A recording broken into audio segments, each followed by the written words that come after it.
Supreme court ने SBI को electoral bond को लेकर और नरेंद्र मोदी को बहुत करारा झटका लगा दिया है।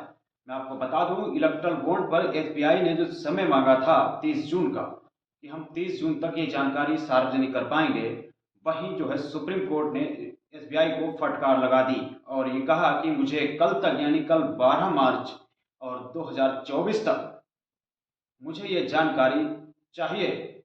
अगर नहीं दी तो आप पर अवमानना का केस चलेगा। वो क्या है पूरी रिपोर्ट मैं आपको बताऊंगा। अभी क्या हुआ एसबीआई के साथ, एसबीआई को बहुत करारा झटका लगा है। वहीं मैं आपको बता दूं, जो है दैनिक जागरण की छपी हुई खबर, उसमें क्या है, इलेक्ट्रल बॉन्ड पर आरबीआई को एसबीआई को कल तक देनी होगी जानकारी, सुप्रीम कोर्ट का आदेश। सीजीआई बोले ये बेहद गंभीर मामला है। इलेक्ट्रल बॉन्ड केस मामले में भारतीय स्टेट बैंक की याचिका पर सुप्रीम कोर्ट की 5 न्यायाधीशों की संविधान पीठ ने सुनवाई की। सीजेआई डीवाई चंद्रचूड़ ने एसबीआई को फटकार लगाई। उन्होंने कहा कि पिछले 26 दिनों में आपने क्या कदम उठाए। और बता दें कि एसबीआई ने राजनीतिक दलों द्वारा भुनाए गए चुनावी फंड के विवरण का खुलासा करने की समय सीमा को बढ़ाने के लिए जो है वक्त मांगा था। सुप्रीम कोर्ट की 5 न्यायाधीशों की संविधान पीठ ने भारतीय स्टेट बैंक एसबीआई की याचिका को खारिज कर दिया। सुप्रीम कोर्ट ने एसबीआई को 12 मार्च यानी 12 मार्च 2024 तक चुनाव आयोग को चुनावी बांड की जो है जानकारी देने को कहा। एसबीआई जो है वो चुनाव आयोग को 12 मार्च तक जो है उसकी जानकारी दे।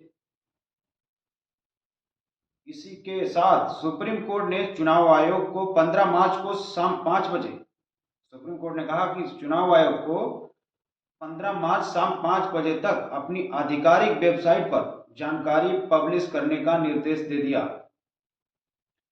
एसबीआई को कल तक देनी होगी जानकारी। याचिकाकर्ता जया ठाकुर ने कहा कि सुप्रीम कोर्ट ने मामले की गंभीरता को समझा और एसबीआई को कल तक सभी दस्तावेज जमा करने का आदेश जारी किया। मुझे लगता है यह एक बेहतरीन फैसला है, मैं इसका स्वागत करती हूँ। मेरा नाम है सुधीर और आप देख रहे हैं द न्यूज आर्टिकल।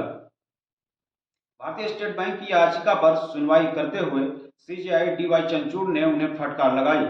उन्होंने कहा कि 26 दिन में आपने क्या किया, ये बेहद गंभीर मामला है। उन्होंने कहा कि एसबीआई को सिर्फ सीलबंद कवर खोलना है, विवरण एकत्र करना है और चुनाव आयोग को जानकारी देनी है। पिछले 26 दिनों में आपने क्या किया, क्या कदम उठाए, इस पर आपका आवेदन बिल्कुल चुप है। वहीं एसबीआई ने क्या याचिका सुप्रीम कोर्ट में दी थी, जो है समय बढ़ाने के लिए। हरीश साल्वे ने कोर्ट को बताया कि बैंक को चुनाव आयोग को चुनावी बांड का विवरण जमा करने के लिए अतिरिक्त समय की आवश्यकता है। साल्वे का कहना है कि एसबीआई की समस्या यह है कि पूरी प्रक्रिया को उलटना पड़ेगा। एसओपी ने सुनिश्चित किया कि कोर बैंकिंग सिस्टम और बांड नंबर खरीदार का कोई नाम नहीं होता। सुप्रीम कोर्ट ने एसबीआई को फिर दी चेतावनी। सुप्रीम कोर्ट ने एसबीआई को चेतावनी दी, कहा कि अगर उन्होंने 12 मार्च तक चुनावी बांड का विवरण चुनाव आयोग को नहीं सौंपा तो उनके खिलाफ कार्रवाई होगी, अवमानना का केस चलेगा। क्या ये एसबीआई जो है इन दस्तावेजों को सार्वजनिक करने से बच रहा है?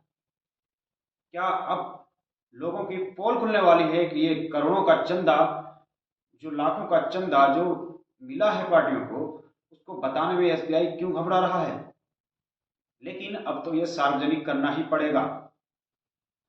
फिलहाल इस पे क्या राजनीति माहौल, क्या नरेंद्र मोदी, क्या मोदी सरकार ये नहीं चाहती है कि इलेक्ट्रल बॉन्ड का जो मामला सामने आए? फिलहाल क्या मामला हुआ है और क्या होने वाला है, अब तो कोर्ट ने से सीधे साफ कह दिया है कि आपको 12 मार्च यानी कल तक मात्र 24 घंटे का वक्त है आपके पास, 24 से 36 घंटे तक आप जो है सार्वजनिक करिए, आप चुनाव आयोग को बताइए। और चुनाव आयोग को भी निर्देश दे दिए कि आप 15 मार्च शाम 5 बजे तक इसको सार्वजनिक कीजिए अपनी आधिकारिक वेबसाइट पर।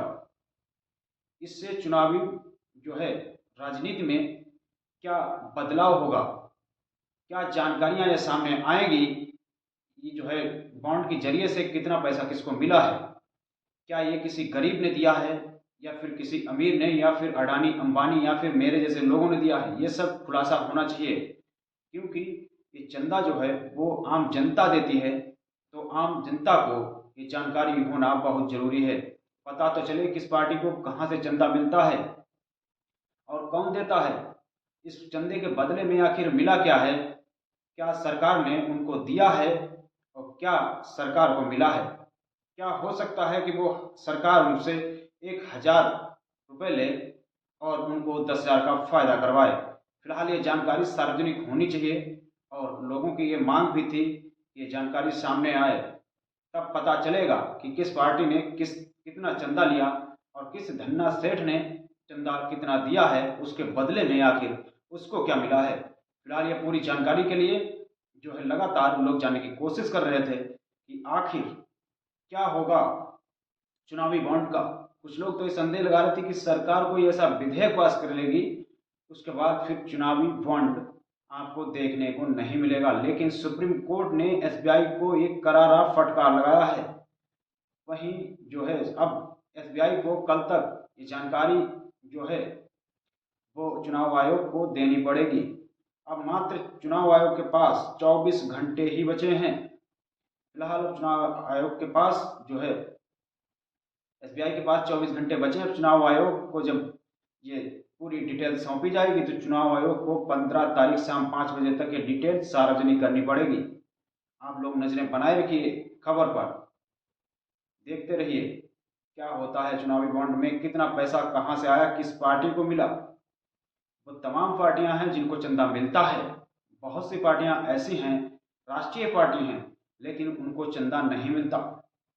आखिर इन पार्टियों को धन्ना सेठ चंदा देते हैं, उनका खुलासा अभी तक तो नहीं हुआ है लेकिन होने वाला है। फिलहाल द न्यूज आर्टिकल को आप लोगों ने सब्सक्राइब नहीं किया है तो इसको सब्सक्राइब जरूर कर लें, वीडियो को शेयर कर दें, बेल आइकन जरूर दबाएं ताकि आपको हर वीडियो का नोटिफिकेशन मिलता रहे।